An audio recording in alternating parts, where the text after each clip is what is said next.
Prečo vlastne žiť zdravo? Kvôli tomu, aby sme dlhšie žili? Alebo aby sme lepšie vyzerali?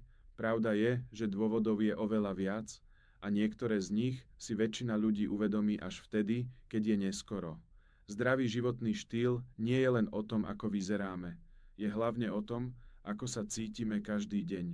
Keď sa staráme o svoje telo, odmení sa nám energiou, lepšou náladou a väčšou chuťou do života. A úprimne, kto by nechcel mať viac energie už od rána?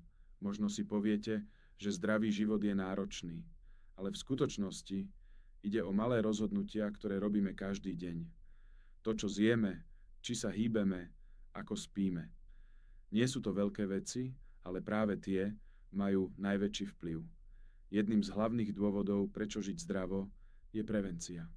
Keď sa o svoje telo staráme, znižujeme riziko rôznych chorôb.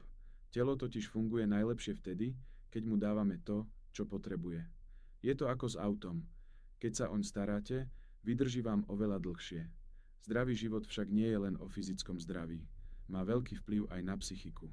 Keď sa hýbeme, lepšie spíme a jeme kvalitné jedlo, cítime sa pokojnejšie a vyrovnanejšie.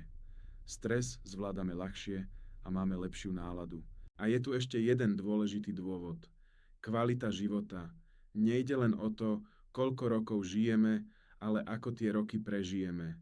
Či máme energiu robiť veci, ktoré nás bavia, tráviť čas s rodinou, alebo si jednoducho užívať život. Možno to znie ako klišé, ale pravda je jednoduchá. Zdravie je základ všetkého. Keď ho máme, často si to ani neuvedomujeme, ale keď ho stratíme, zrazu je toto najdôležitejšie.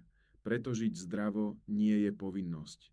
Je to investícia do seba a do svojho života. Ak sa vám video páčilo, dajte like a odber kanálu Tvoj zdravý život.